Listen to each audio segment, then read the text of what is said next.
나는 아직 배고프다. 혹시 이 이야기 들어본 적 있습니까? 언제? 예, 기억력이 좋으시네요. 예, 우리 히딩크 아저씨가 예, 참 나는 아직 승리에 목마르다. 아직 나는 배고프다 하면서 참 했던 말이 20년 전인데 지금도 여러분 기억하고 있는데요. 살아가면서 여러분 무엇에 목마르십니까? 무엇에 배고픔을 느낍니까?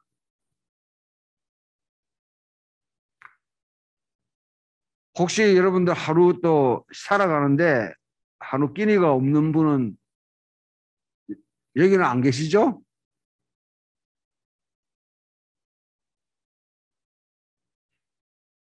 고개 숙이신 분들은 힘드신 모양인데 김문숙 씨는 괜찮죠?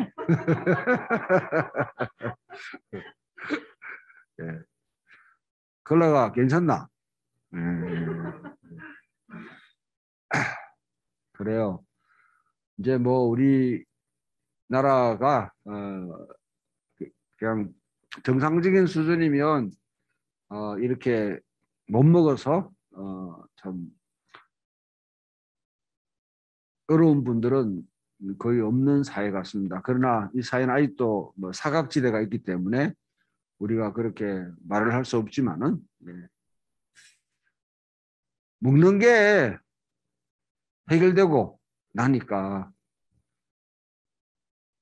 그래도 여러분 속에 뭔가 배고픔이 있잖아요. 뭔가 목마름이 있지 않습니까? 그 목마름이 도대체 왜 오는지 어떻게 해결해야 될지 굉장히 우리에게 중요한 문제로 다가옵니다. 르네 파스칼이 말하기를 하나님이 우리 지으실 때 우리 속에는 여기 세크레드 베이쿰 거룩한 공간을 만들어놨다. 그 공간에는 하나님으로 채워져야 되는데 하나님으로 채워지지 않으면 인간은 목마르다, 목마르다, 배고프다, 배고프다. 그걸 항상 느낀다. 여러분들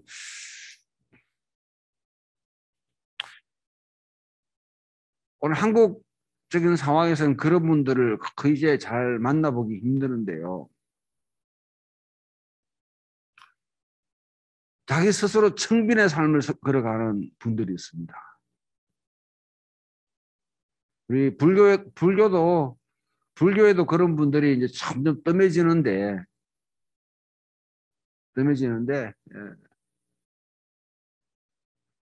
마하트마 간디가 영국에 갔을 때 거기 공항에서 금식하는 사람들이 짐을 보자 그러니까 웃으면서 그래요. 나는 이 물레 이거 손으로 하는 거 그다음에 책 하나 그 외에는 아무것도 없을 거예요. 아무것도 없을 거예요. 자기 전 재산이 그건데 내 전 재산은 들고 왔는데 이거밖에 없어.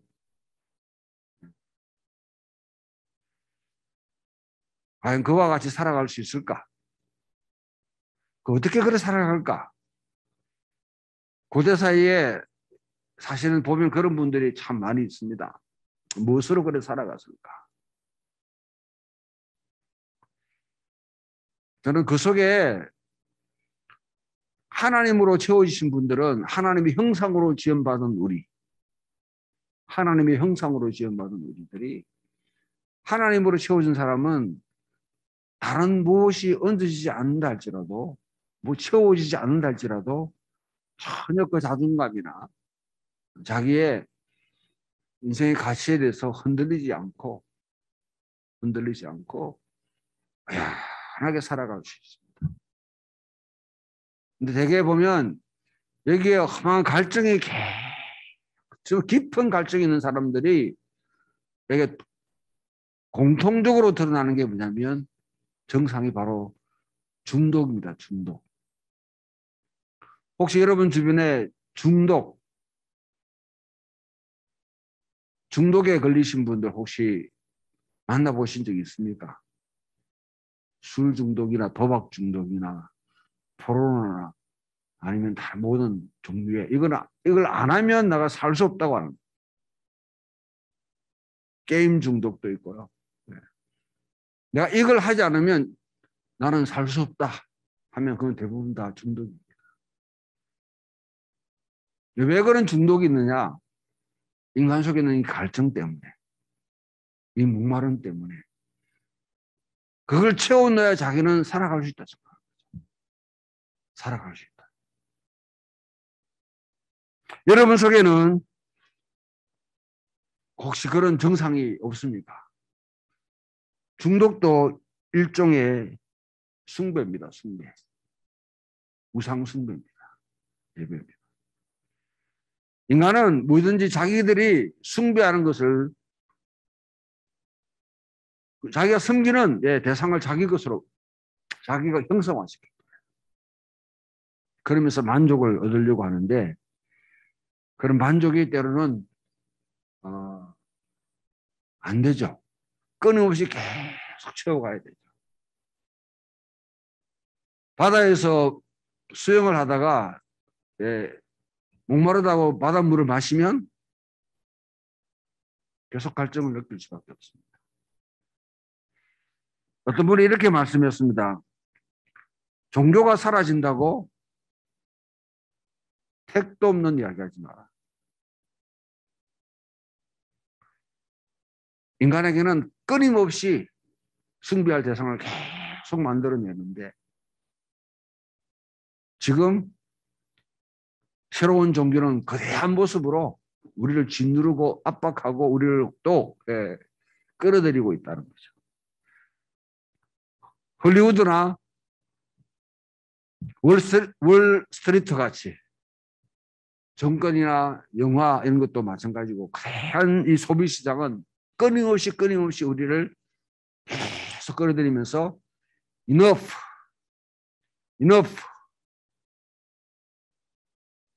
그만 됐어. 난 충분해. 그런 이야기가 안 나오도록 신사를 갖다가 여러분 갖추고 나면 금방 보면 그 다음 주에 또 다른 신상이 나와. 그러면서 구매 욕구를 계속 만드는데 그것도 하나의 우상입니다. 숭배하도록 만드는 거죠. 무엇을 갈망하고 무엇에 우리가 목말라 하는지를 보게 되면 그 사람이 무엇을 숭배하고 있는지를 볼 수 있습니다. 오늘 여러분 진짜 갈망을 느꼈던 한 사람, 한 영화를 잠시 보고 또 전체 다른 못 보고 맛보기만 보여드리겠습니다. 오늘 어쩌면 여러분 방금 봤던 이 밀리언즈라는 영화는 대충 이야기가 잡히신지 모르겠는데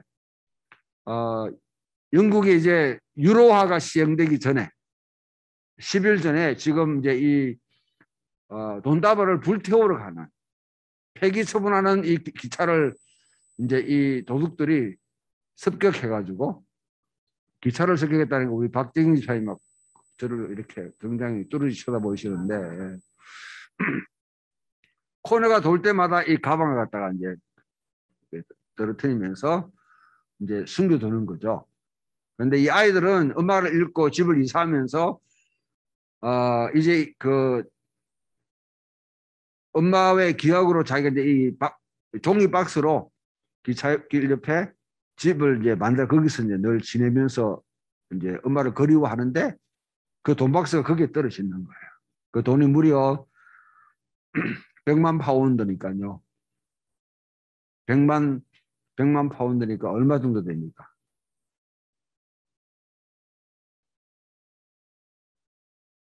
하여튼 엄청나게 많은 돈입니다. 한 20억 되는 돈. 네, 20억 되는 돈. 그게 하루아침에 떨어지니까 두 가지 길이 등장하는 거죠. 하나는 두 아이가 그대로 보여준다. 돈이면 무엇이든지 할 수 있어. 돈을 쓰면서 자기 멋을 이제 부리려고 하고, 하나는 우리에게 도와줄 사람이 너무 많아. 이 가운데 결국 이제 돈을 던진 그 강도들이 돈을 찾으러 오고 그러면서 꼬이기 시작하면서 돈을 가졌는데 하여튼 여러 가지 곤욕스러운 일들을 겪으면서 최종적으로 이들은 이 모든 돈을 아프리카에 그 운물 파는 그 이제 기금으로 모든 남은 걸 다 이제 그렇게 기금 바치 이렇게 기부를 합니다. 그 돈을 통해서 결국은 사람들은 아프리카에 있는 그 사람들이 운물을 파서 생수를 갖다 마시게 그렇게 했는 것이죠. 어쩌면 이 아이들이 이사야의 그 이상을 가장 잘 표현하고 있는 것 같습니다. 자, 아무튼 생수의 근원이신 하나님께로 돌아가야지 우리 모든 문제는 정말 진정한 시원함과 만족을 얻을 수 있는데요.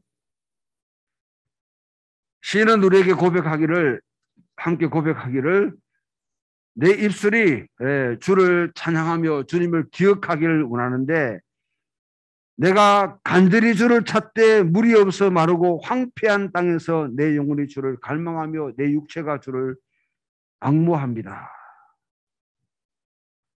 황폐하다는 땅, 황폐한 땅은 바로 황무지, 사막과 같은 광야를 의미하는 것이죠. 여러분 삶 가운데 혹시 그런 상황에 우리가 같이 놓여 있다고 그러면 물질적으로 뭔가 여러분 다 뭐 갖춰졌다 할지라도 그 정신의 영혼이 정서가 완전히 메말라 버린 황무지 속에 살아가는 사람들이 너무 많더라고요. 주일날 오기 전에 준비하는데 이 매주일 아침에 이제 보면 그 상담하는 프로그램이 있는데 오늘 아주 유명한 이수준이라는 그런 유튜브 치과의사와 그 문제를 다루는 걸 봤는데 저는 뭐 어떤 사람이 모르지만은 45세 치과의사면 상담할 일이 있어요. 그런 사람이 또 유명한 유튜브고 뭐 이러면 잘 나갈 텐데 그 가족의 문제를 놓고 쭉 펼치는데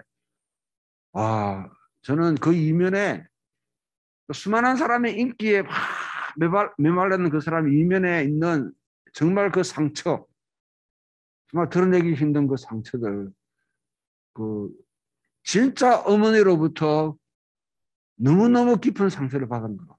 그러니까 딸한테 자기가 엄마로서 어떻게 해야 될 줄을 친구로서는 딸과 지낼 수 있는데 딸에게 엄마라는 그것을 각인시켜 주는데 엄마로부터 받은 게 없으니까 어떻게 해야 될지 모르겠다. 그래서 그렇게 하기 동기를 아이는 이 엄마는 뭐 세상에 많이 알려져 있고 또 뭐 직업사고로나 다 갖춰졌는데 딸이 나는 엄마를 존경할 만한 자신이 없습니다. 그 이야기 듣고 충격받아가지고 상담을 하는 거 보면서 아무리 갖춰져도 저 완전히 정서의 사막 속에서 살아가는구나. 그때 우리에게 시인은 하나님을 찾는 방법을 가르쳐 주는데 성전을 향해서 우리들이 방향을 재설정하고 거기서 정말 우리의 성전에 예배를 드리고 찬양하고 기도하는 거예요. 기도하는 거예요. 그 가운데서 정말 주의 그늘 아래서 안전히 가는 것처럼 찬송하고 손을 높이 들고 그게 주의 그늘이라는 게 독수리 날개와 같이 우리 지난주로 생각하게 되면 암탉이 병아리를 품듯이 그게 바로 엄마의 품 아니에요? 엄마의 품이 아닌가. 그 품에서 우리가 진정으로 안길 때에 이런 찬양을 즐거워하고 기뻐하고 찬양할 수 있다고 고백합니다. 잘 이해하십시오, 여러분들. 예배에 정말 중요합니다.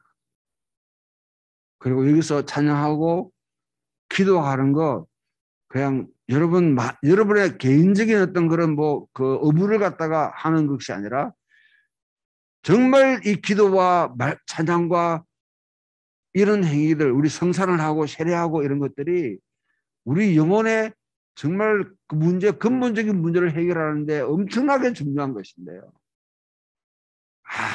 아무런 의미 없이 그냥 계속하게 되면 우상숭배와 똑같이 됩니다.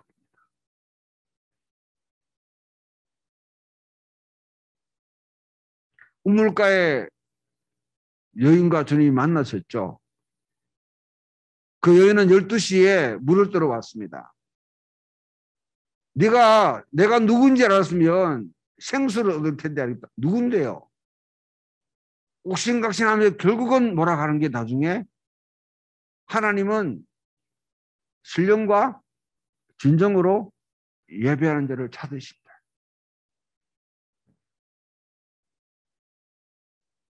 목마른 그 여인에게 진짜 필요한 것은 그냥 여러분 예루살렘이나 그리심이나 어느 장소에가 예배드리는 게 아니라 영과 진리로 예배할 때에 우리 모든 문제를 그 여인의 문제를 해결할 수 있다고 주님이 제안하는 것이죠.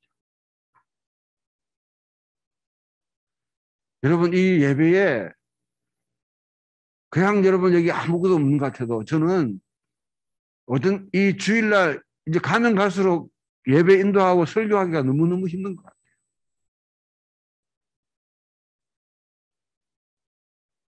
하나님의 영이 주의 이름으로 모인 사람들 가운데 운행하십니다. 하나님은 지금도 신실한 자를 전심으로 하나님을 찾는 자들을 지금도 찾고 계십니다.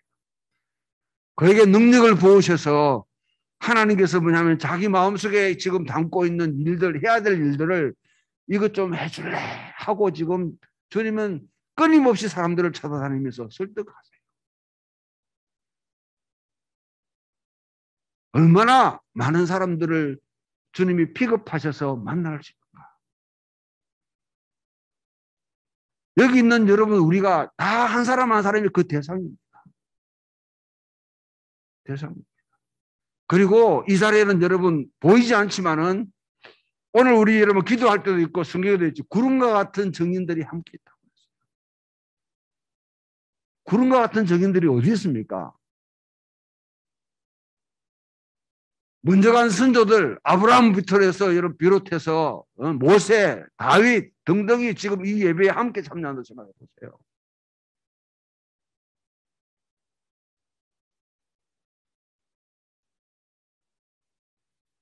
저는 주의 성령께서 우리에게 예배를 드리려 할 때 바로 그러한 세팅 속에서 우리에게 예배 드리기 바랍니다. 거기에 여러분 예배는 내가 들어도 되고 안 들어도 되고 빠져도 되고 뭐 어떻게 내가 핑계 대가지고 우선순위에 밀리고 그런 게 아니에요. 여기에 생수의 근원이 있고 여기에 내가 운물을 파야 된다 생각한다면 목숨을 걸어야 돼. 목숨을 걸어야 돼. 예배를 여러분 자기가 전적으로 자기 집중하지 못하는 사람이 하나님의 일을 하겠다는 자체가 그게 이제 어불성설입니다. 특히 여기 20대 여러 형제 자매 여러분 있는데 이 시인처럼 내 평생에 주님을 예배하기를 나는 포기하지 않겠다. 어느 곳에 있든지 그거는 가장 기본이에요. 여기에 다른 것을 쌓아 나가야 되는 거예요. 자, 세 번째 장면으로 가게 되면 오늘 읽었던 여러분 예수님의 말씀이 참, 그 때문에 제가 오늘 설교하기가 너무너무 힘들었어요.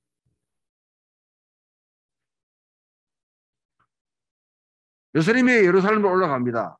왜 올라가는지 잘 모르겠어요. 지난주도 여러분 읽었던 말씀 가운데 보면 예수님이 올라가고 있는데 바리새인이 와가지고 헤롯 안티파스가 너를 죽이려고 한다.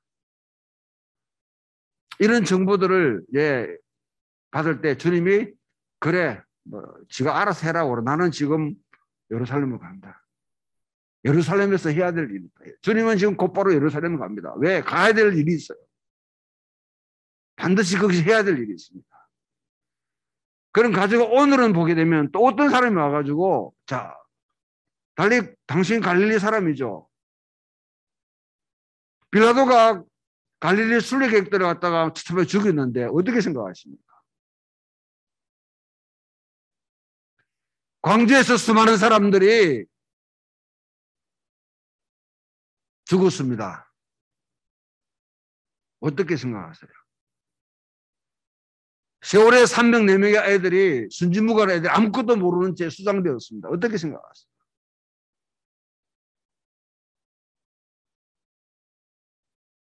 대구의 경상 코발트 광산, 거창, 여수, 제주도 4.3 사건, 이 땅에 이념 때문에 국가의 범죄로 해서 죽었던 수많은 사람들을 있는데 그런 걸 계속 상기시키면요 우리 속에 분노감이 확 분노감이 지금 그것을 부추겨 지역 감정을 부르칩니다. 갈릴리와 여러분 유대 이 예루살렘과는 굉장히 어떤 긴장 관계가 있는데 빌라도가 갈릴리 사람들 순례객들을 무참하게 군대를 보내가지고 그와 같이 밟았다, 죽였다. 어떻게 생각합니까? 주님은 어떻게 이 문제는 여러분 주님이 대답하는 게 그래 그 죽은 사람들이 죄가 더 많아서 죽은다. 실로암 망대가 넘어져서 사람들이 열년에 죽었는데 그 사람들이 죄가 많아서 죽었냐. 저는 사실 저는 누가복음을 전공한 사람이고 이걸 계속 읽으면서 도대체 무슨 말을 하는지 모르겠어요. 몰라요. 아니 분노를 하든지 공감대를 이루든지 아니면 그거 신경쓰이와 다른 뭐 공부 열심히 하라고 하든지 그렇게 하는데 어떻게 여러분 그 수많은 사람이 죽었는데 그 사람들이 죄가 더 많아서 죽은 줄 아냐고 묻는 이 신정론 문제를 이야기를 하는 거죠. 유대 사회에 근본적으로 깔려있는 하나의 중요한 개념이 이겁니다. 신명기의 법전을 쭉 읽어보게 되면 결국 여러분 우리와 똑같이 잘한 사람은 복받고 상급받고 못한 사람은 벌받는다. 고난을 당한 사람이 있습니다. 다른 예를 들어보면 예수님의 요한복음 보면 어떤 사람 소경인데 묻잖아요. 이 사람이 소경된 것은 지 때문입니까? 저 어머니 때문입니까? 반드시 그와 같은 고난, 그와 같은 것들은 하나님이 그렇게 만들었다고 생각합니다. 하나님으로부터 오는 징벌이라고 생각하는 그런 생각들이 아주 뿌리 깊게 지금 퍼져 있는데 주님은 그것을 거부합니다. 중요한 거는 여기 뭐냐면 저 예루살렘에 올라가는 것은 이스라엘의 운명을 지금 좌우할 중요한 일을 합니다. 왜? 빌라도, 헤롯 안티파스 지금 중요하지 않아요. 물론 주님께서 다른 그러면 충분히 공감할 수 있지만은 지금 문제는 주님이 돌아가시고 나는데 얼마 있으면 AD 70년에 예루살렘은 완전히 멸망합니다. 마가복음 13장에 갈람산에서 하셨던 말씀들은 바로 그 성전의 멸망을 두고 계속 그 당시 이스라엘 향해서 지금 주님께서 경고를 갖다 메시지를 계속 주는 거예요. 너희가 지금 회개하지 않으면 왜? 예수님은 하나님이 보내신 사람. 하나님의 파이널 인보이. 하나님이 최종적으로 보낸 특사입니다. 그의 백성에게. 만약 그의 말조차도 듣지 않는다고 그러면, 그의 말조차도 듣지 않으면 이스라엘은 더 이상 기대할 수 없는 멸망만 기다리고 있는 민족이 됩니다. 주님은 성전에 올라가셔서 예루살렘에 도착하실 때 거기서 눈물을 흘리시다. 지난주에 읽었던 말씀을 보면 예루살렘아 예루살렘아 내가 너를 안팎이 병아리를 품듯이 품으려고 한 적이 얼마나 많이 있느냐.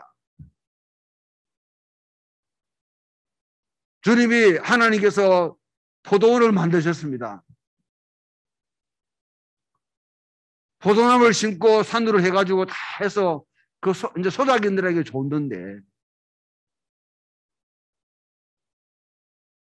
소작인들이 그것을 가지고 열매를 맺을 즈음 돼서 종들을 보내니까 종들을 다 죽여버렸어. 마지막 자기 아들마저 보내면 아들은 보내면 듣겠지 싶었는데 그 아들마저도 죽여가지고 울타리 밖으로 던져버렸다. 이 포도원의 비유들이 계속 나오는 오늘 말씀은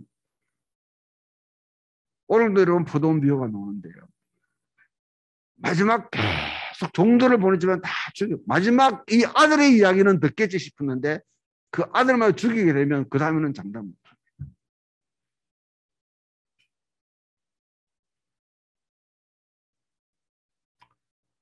저는 오늘 여러분이 갈릴리 사람들의 이야기를 들으면서 야, 우리 속에 독선적 분노가 있지 않는가?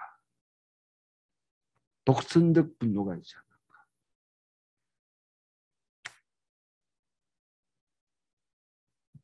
영국에 살았는데요. 영국에 6년간 살았습니다. 근데 이상하게 기독교인들이 똑같은 하나님 믿는 사람들이 서로 싸워요. 가장 심각한 싸움이 뭡니까? 북아일랜드 사건입니다. 가톨릭이나 개신교나 똑같이 다 하나님을 믿고 한 성경을 갖고 있는 사람들인데 총칼을 들고 서로 싸워요. 그 이유가 뿌리 깊습니다만은 그를 비난하고 있는 거예요. 우리 여러분 진영 논리에 딱 갇혀가지고 있으면 상대판이 무슨 짓을 해도 믿고 듣지 않으려고 합니다. 어떤 일을 해도 분노하는. 저는 오늘 본문을 읽으면서 이번 한 주 동안 힘들었습니다. 아, 나도 진영 논리에 갇혀 있는 것 아닌가. 진영 논리에 갇혀 있는 것 아닌가.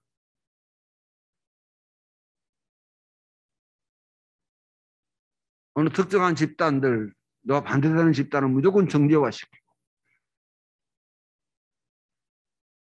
그런 상황에서 나타나는 게 바로 루머입니다. 루머. 거짓 소문이에요.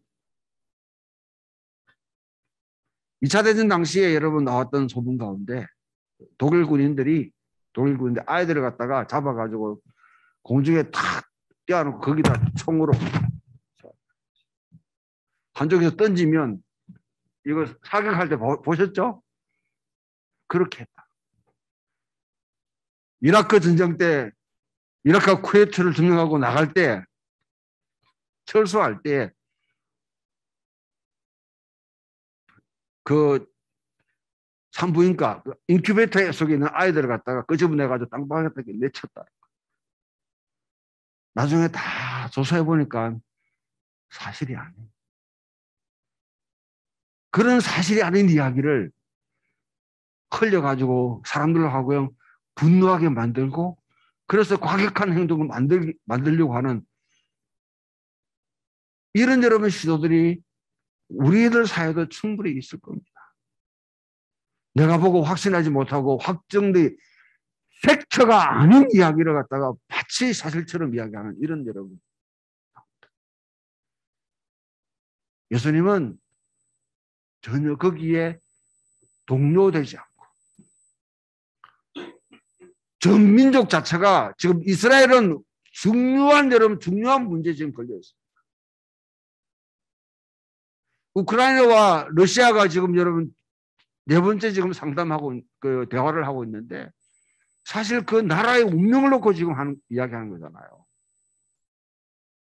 주님은 지금 마지막 특사로서 하나님 보는 특사로 오셨는데 그의 말을 듣느냐 듣지 않느냐라고 이스라엘 운명 자체가 바뀌는 상황입니다. 실로암 망대 무너지고 빌라도가 그 피를 섞은 거 물론 여러분 중요한 일이죠. 그러나 그 문제보다 더 우선적인 것은 이 이스라엘 전체가 하나님 앞에 돌아와서 회개할 수 있어야 되는데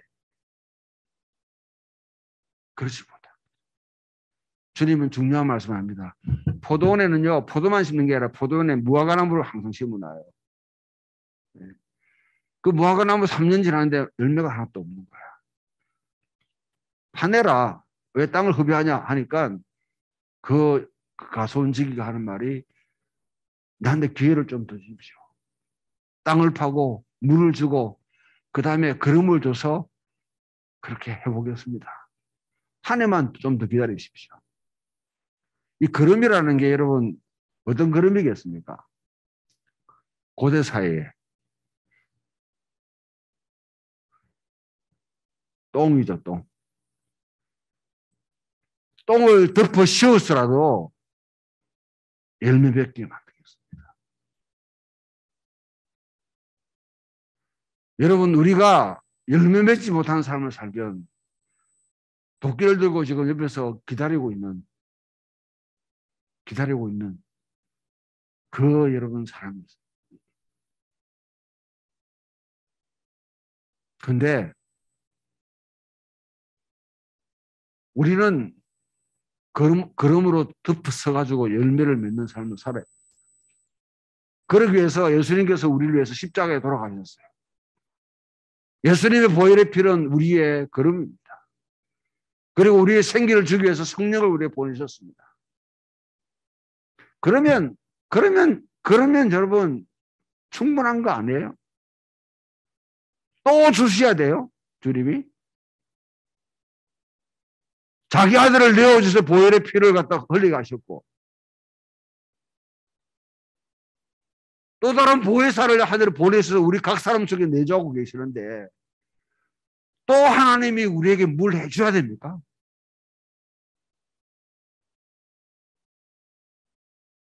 그렇다면 하나님을 경배하는 사람이 아니죠. 그런 문제. 예수님의 보혈의 피로 여러분 거기에 덮지 않으면 똥을 뒤집으세요. 이스라엘이 똥을 뒤집으세요. 그런 AD 70년에 그 민족은 예수님이 예언한 대로 그대로 애국 군대에서 완전히 멸망당합니다.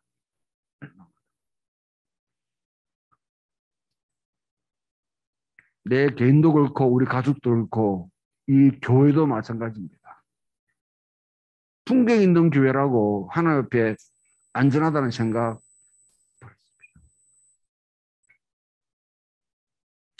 마지막 고린도전서에서 바울이 하는 말은 지금 여기는요 우상 숭배의 문제를 다루고 있는데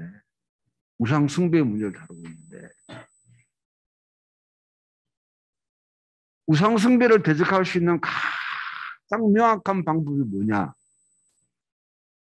지금 여기에 여러분 바울이 마지막 오늘 1장 14절에 그러므로 너희는 우상 숭배하지 마라. 그렇게 내 사랑하는 자들아 우상 숭배하는 일을 피하라. 우리 흔히 여러분 지금 기억하고 있는 사람이 감당할 시험밖에는 너희가 당한 것이 없나니 오직 하나님을 믿부사 너희가 감당하지 못할 시험 당함을 허락하지 않으시고 시험 당할 점에 또한 피할 길을 내사 너희로 능히 감당하게 하신. 많이 들어보셨죠? 이걸 그냥 여러분 그냥 진짜 여러분 학교 시험 칠 때 그걸 적용하는 사람 아무도 없죠. 시험을 안 치는 방법으로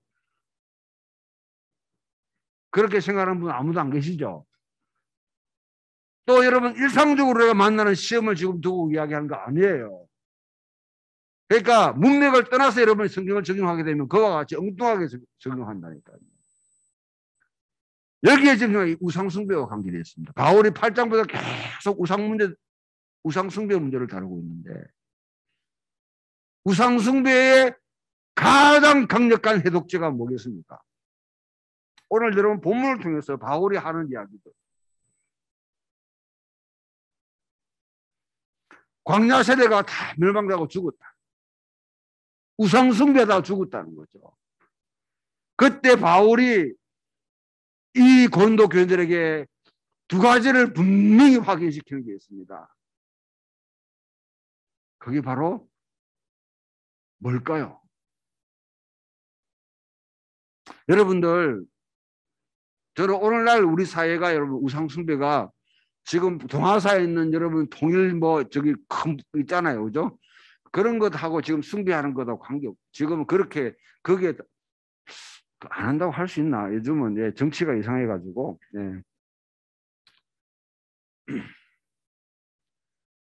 아무튼 그런 무속도 다 이제 경멸하고 없어진 줄 알았는데 열심히 살아있네 보니까. 자, 이런 상황. 아무튼 여러분 저는 가장 큰 여러분 이 우상숭배는 소비주의입니다. 소비주의. 계속 소비야. 뭔가 소비를 해야지 내가 시원함을 느끼는 거. 그래서 사람들은 지름신이라고 그렇게 지름신. 지름신을 숭배하는 사람 참 많아요. 저도요, 우리 코코 때문에 쿠팡을 처음 해봤는데요. 쿠팡을 쓰다가 안 하니까 심심하더라고요. 뭐라도 해야 되겠다 싶어가지고 또 봐요, 이렇게. 아, 이래가지고 사람들이 소비주의에 빠지구나.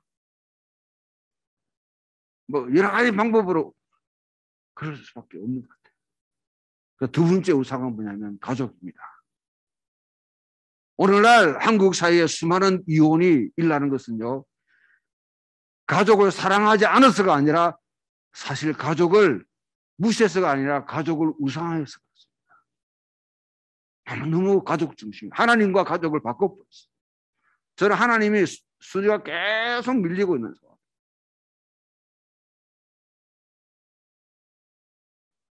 또 한 가지의 현대에 오는 우상은 웰빙, 행복한 삶 사는 것.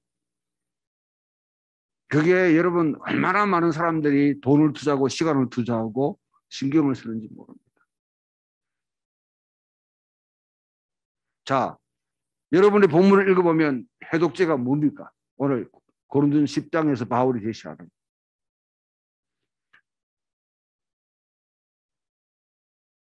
그러니까 여러분 선생님이 필요합니다, 여러분들.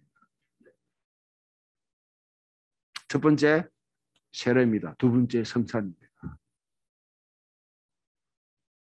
세례, 진짜 세례는요, 여러분 세례를 정말 다시 한번 내가 그리스도와 함께 죽고 그리스도와 함께 다시 살아났다. 내 옛사람을 유혹의 욕심을 쫓아가는 내 옛사람을 벗어버리고 의와 평강으로 지음받은 새 사람을 입었다. 이 의식이 우리 속에 계속 상기돼. 이게 우리 삶을 지탱해 나가는 하나의 권능이에요. 그렇지 않으면 우리는 광야 세대와 똑같이 음행하고 우상숭배하다가 멸망당합니다. 또한 한 가지는 광야에서 하나님께서 신령한 음료로 먹이듯이 만도와 멸치를 먹이듯이 우리는 여기에 성찬에 참여하면서 거룩한 그리스도인의 공동체 코인원을 이룬 것만이 주중으로 그 문제를 극복하신다. 뭐냐면 이 거룩한 공동체 진정으로 주님을 섬기는 곳이라고 그러냐. 이곳에서 우리는 참된 코이노니아를 경험하면서 세상이 주는 욕망들, 뭔가 더 높아지려고 하는 것들, 그것들을 정말 여러분 우리가 누릴 수 있다. 왜냐하면 성찬은요, 저는 태초에 민주주의가 있었느니라. 창세기 1장에 모든 사람에게 하나님의 성령을, 하나님의 형상으로. 그 다음에 옷은 줄 때 모든 육체에게 성령이 있다. 교회 안에 분명한 주님은 민주주의를 갖다 천명하십니다. 하나님은. 예수님은 이 성찬을 통해서 그를 믿는 모든 자가 똑같이 성찬할 때 우리는 이제 빵을 갖다 장로님이 떼주시니까 동일사님 따라줄 때 좀 장로님 보면 우리 권사님한테는 속살만 주는 것 같아요 보니까.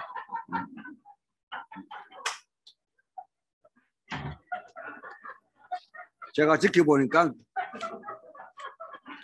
다른 사람한테는 좀 껍데기 주고 막 이렇게 요런 조금 부담함이 있어도 그렇다고 여러분 여기 빵을 나눠 먹는데 이게 부자든 가난한 사람, 여러분이 스테이크를 먹는 사람이든 여러분 그냥 라면을 먹는 사람 여기 오면 똑같이 먹어요. 성산의 자리는 어떤 빈부 기초를 떠나가지고 다 동일합니다. 거기서 우리는 그리스도의 공동체에서 우리가 어떻게 생활해야 될지 분명히 보여주는 거예요. 겸손할 수밖에 없습니다. 탐욕을 부릴 여지가 없잖아요. 권사님 그렇잖아요. 그죠? 예, 그렇죠. 독일 사람이 이걸 많이 따라주는 사람이 있고 적게 따라주는 사람이 있는지 모르겠지만은, 예. 많이 해봐야 얼만큼 되겠어요. 그죠? 그러니까 여기는 탐욕의 자리가, 경쟁의 자리가 없습니다. 왜 쟤는 많이 주고, 왜 쟤는 껍데기 주고, 저는 속살 주느냐? 그것 때문에 상처 입을 일이 없잖아요. 우리가. 경쟁이 없습니다. 경쟁. 그리스도 안에서는 우리가 그래서 진정한 코이노니아를 누린다면 이 교회 안은 경쟁이라는 단어는 없었습니다. 없었습니다. 그 가운데 우리가 욕망하고 갈망하는 우상 숭배를 극복할 수 있는 해독제를 주님께서 계속 우리에게 상기시키는 것이죠. 가능한 매주일 이 성찬이 돼야 되는데 코로나 때문에 하지 못하는 것 아쉽습니다. 다음 주 성찬이 있습니다. 자, 오늘 말씀을 여러분 쭉 읽어보면서 주님은 너에게 목마르냐? 목마르다고 우상 숭배하지 마라. 대신에 예배에서 깊은 생수의 그늘을 끌어올리고 너희 기도와 너희 찬양 가운데 좀 하나님을 향해 손짓하면서 하나님 날짜의 그 은혜를 사모하는 그 마음을 가지고 그리고 세례와 성찬을 항상 기억하면서 우상 숭배하고 싶을 때마다 우상에게 빠졌다 싶을 때마다 세례와 성찬을 항상 기억해라. 바울이 권면하는 것이고요. 마지막 혹시 우리 속에 나는 옳고 쟤들은 나쁘다 하는 이와 같은 진영 논리에 사여서 독선적인 분노가 일어난다고 하면 그것도 우상 숭배하는 자들과 똑같은 운명을 맞이하는 방법이 됩니다. 그래서 극복할 수 있는 지혜가 저와 우리 속에 있기를 주님의 이름으로 축원합니다.